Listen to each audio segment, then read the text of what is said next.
ভালো মন্দ মিশিয়েই তো একটা যুগ, একটা দিন, একটা রাত, একটা সবকিছু। অতীতে যেমন ভালো ছিল, মন্দও ছিল, সবটাই কি গ্রহণযোগ্য ছিল? না। সবটাই কি অগ্রাহ্য ছিল? না। তার অভিনয় দক্ষতা বাড়ে নাটক করলে, এটা কি বাস্তব? একদম বাস্তব। এটা কেন হয়? কেন হয়? কারণ ওটা হচ্ছে একটা অনুশীলনের জায়গা। যখন নিজেকে উপযুক্ত মনে করতে পারো, যে কনফিডেন্স যেটাকে বলা হয়, সেইটা যদি অর্জন করে ফেলো, প্রত্যয় না থাকলে সৃষ্টি করা যায় না। সেটা তুমি অর্জন করে ফেলেছো। আমরা ডেইলি লাইফে এগুলো প্র্যাকটিস করি, কিন্তু যেই মঞ্চের ওখানে গেলাম ভুলে গেলাম সব।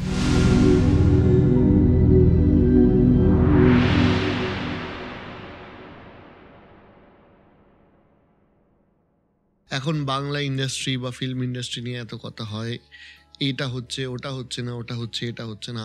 আপনার অবজারভেশনে কি লাগে যে বর্তমানে বেঙ্গলি ফিল্ম ইন্ডাস্ট্রি নিয়ে? এটা কি জানো তো, আমি যদি নতুন কিছু দেখতাম তাহলে বলতে পারতাম তোমাকে। তুমি যেটা দেখেছো, সব মানুষ যেটা দেখছে সেটা আমিও দেখছি। সুতরাং যা আমাদের দেখা আছে, হঠাৎ একজনের মুখ থেকে শুনে করে নতুন কি দেখবো, তুমিও রিয়েলাইজ করছো, আমিও রিয়েলাইজ করছি। কিন্তু উইচ ইজ আনডিজায়ারেবল। কারণ আমাদের ভারতবর্ষে অন্যান্য প্রভিন্সে দেখো, তারাও তো ছবি করছে, রমরম করে ছবি করছে। তারা এই যে সাউথে তো তারা তো সকালে তারা সিনেমা দেখে, সকালে সিনেমা দেখে, ভালো একটা ছবি হলে ছুটি হয়ে যায়।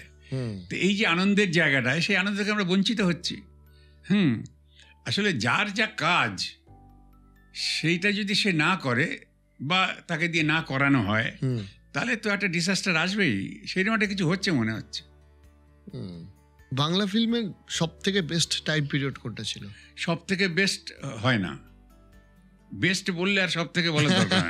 আমারই বললে মজা করলাম একটা। এইটা মুশকিল কি জানি তো, যখন বেস্ট টাইম ছিল আমরা বলি কি জানো, ওল্ড ইজ গোল্ড এরকম বলি।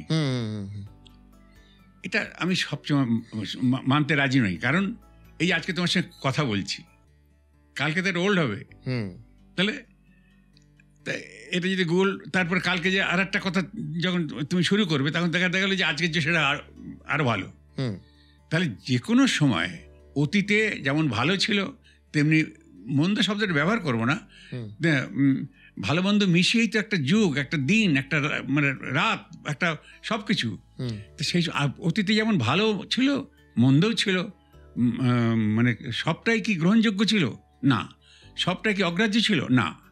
আজকের দিনে মানে সেটা যখন, ওইটা যখন ছিল, এই আজকে তেমনি সবগুলো ভালো, সবগুলো খারাপ কথা বলতে পারবো না। কারণ এটা যখন পরশুদিন আলোচিত হবে, তখন তাকে আর একটা নতুনের সৃষ্টি হয়েছে। আচ্ছা, তাই সব পিরিয়ডেই, অতীত বলো, বর্তমান বলো, ভবিষ্যৎ, সবসময় ভালো মন্দ মেশানো চলে। আমাদের কাজটা কি? আমরা যারা মানে যারা এই পারফর্মিং আর্টে আছেন বা যারা সৃষ্টি করছেন, তাদের কাজটা কি? অতীতের যা কিছু সুন্দর, সেটা বর্তমানের সঙ্গে মিশিয়ে সুন্দর ভবিষ্যৎ গড়ো। এই তো পথ, এই তো উপায়, এই তো প্রসেস। তো এইটা যে যত ভালো করতে পারো, হঠাৎ ওল্ড ইজ গোল্ড আর এখন সব অপগম্য, তা বললে কি করে হবে? আমাকে সজাগ থাকতে হবে, অতীতে কত সুন্দর ছিল, সেই সুন্দর আমি বর্তমানে যা, তার সঙ্গে মিশিয়ে একটা সুন্দর ভবিষ্যৎ গড়ব বলে আমার পথ হাঁটতে হবে। এই তো একটা কথা আমি যারা অভিনয় জগতের সাথে আমার বন্ধুরা যুক্ত, তাদের থেকে শুনেছি যে অভিনয়ের যে, সেটা সে সিরিয়াল করুক বা সিনেমা করুক, তারা বারবার বলে যে অভিনয়ের মানে খুব সে পলিশড হয়, তার অভিনয় দক্ষতা বাড়ে নাটক করলে। এটা কি বাস্তব? একদম বাস্তব, বাস্তব এবং বাস্তব, বাস্তব এবং বাস্তব। এটা কেন হয়? কেন হয়? কারণ ওটা হচ্ছে একটা অনুশীলনের জায়গা। একজন আনকরা মানুষ যখন ক্যামেরার সামনে দাঁড়িয়ে এসে সংলাপ বলবে, তাকে তো মুখস্থ করতে হবে সংলাপটা।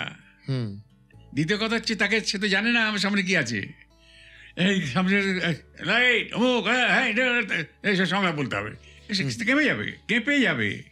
কিন্তু মঞ্চ যেখানে অভিনেতা তৈরি হয়, সেখানে মঞ্চে অভিনয় করলে এক কথায় যেটা হচ্ছে যে স্টেজ ফ্রাইটনেস, মঞ্চ ভীতি, সেটা প্রথমে থাকবে, আস্তে আস্তে সেটা কেটে যাবে। তারপরে আস্তে আস্তে আস্তে একটা নাটক করতে গেলে 3 মাস রিহার্সাল দিতে হয়।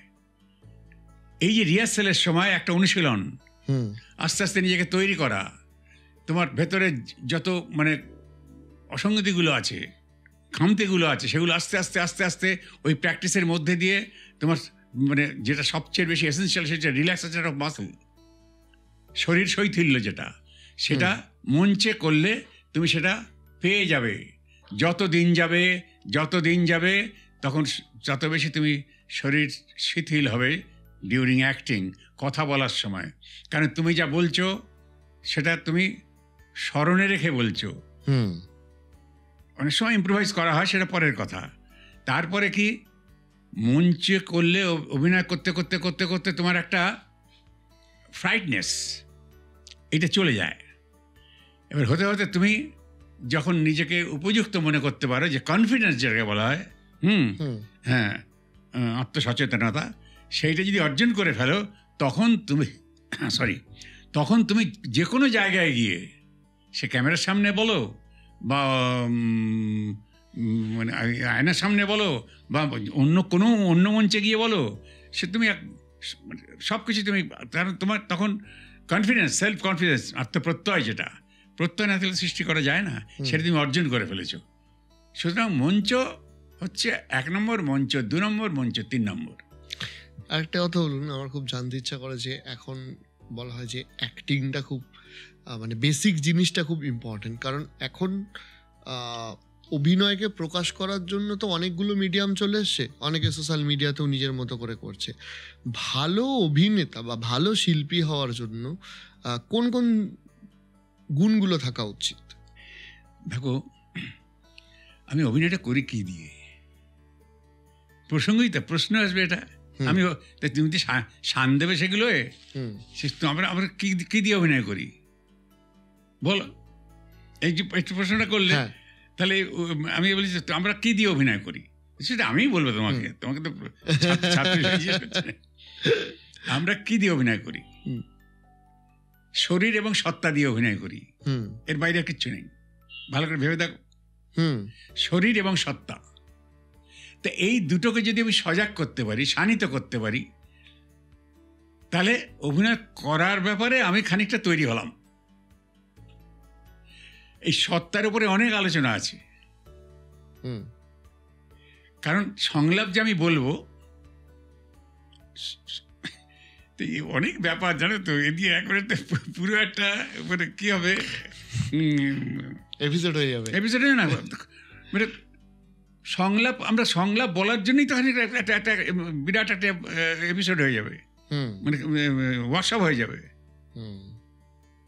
সংলাপে বলতে গেলে আমাকে কি কি কি কি মাথায় রাখতে হবে, কারণ মাথায় তো, তুমি তো এই যে বললে সংলাপ বলতে গেলে আমাদের মাথায় রাখতে হবে। এই তুমি একটা পজ দিলে, তুমি তো আমাকে ওভারল্যাপ করলে না, তাহলে এগুলো আমরা ব্যবহারিক জীবনে সব কিছু করি। মানে ওই seldom keep it on memory.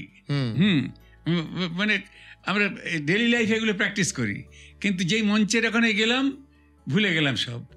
সেখানে এমফ্যাসিস কোথায় যাবে, মানে মানে কি বলবো, এমফ্যাসিস যেটা গুরুত্ব, সেটা কোন শব্দের উপরে দিলে মানেটা বেরোবে। যেমন ধরো, এটা আর বেশি এগোনো ঠিক হবে না, আমি কাল সকালে তোমার সঙ্গে, আমি রবিবার দিন সকালবেলা তোমার সঙ্গে শ্যামবাজারে কেনাকাটা করতে যাব না, এই যদি সংলাপ হয়, তাহলে দেখো শুধু তোমার মনোগত ইচ্ছাটা কোন শব্দের উপরে গুরুত্ব পেলে বোঝা যাবে যে তোমার মনোগত ইচ্ছাটা কি। আমি রবিবার দিন সকালবেলা তোমার সঙ্গে যাবো না, তখন অন্য কেউ যাক। আমি রবিবার দিন তোমার সঙ্গে শ্যামবাজারে কেনাকাটা করতে যাব না, অন্যদিন চলো। আমি রবিবার দিন শ্যামবাজারে তোমার সঙ্গে কেনাকাটা করতে যাব না, তুমি গড়িয়াহাটে চলো, বেহালে চলো। আমি রবিবার দিন সকালবেলা শ্যামবাজারে তোমার সাথে কেনাকাটা করতে যাব না, অন্য কারোর সাথে যাবো। তাহলে এবার আমি রবিবার দিন সকালবেলায় তোমার সঙ্গে শ্যামবাজারে কেনাকাটা করতে যাবো না, তুমি বেহালে চলো। এবার শ্যামবাজারে কেনাকাটা করতে যাবো না, তুমি সিনেমা দেখতে চলো, রেস্টুরেন্টে চলো। তাহলে তুমি দেখো কোথায় বলছো, ভাবনা তোমার এক, তুমি ভাবছো যে আমি তোমার সঙ্গে যাব না, আর তুমি কেনাকাটার উপরে এমফাসিস দিলে, তাহলে মানেটাই তো অন্যরকম হয়ে গেল। কিন্তু আমরা সেমনি আমার ব্যবহারিক জীবনে আমরা অনেক সময় করে ফেলি তো এটা, যে ভাষাটা তো মনের ভাব প্রকাশের জন্যে। তা তোমার মনের ভাব এক আর তোমার ভাষা হয়ে গেল এরকম, তাহলে কি করে হবে?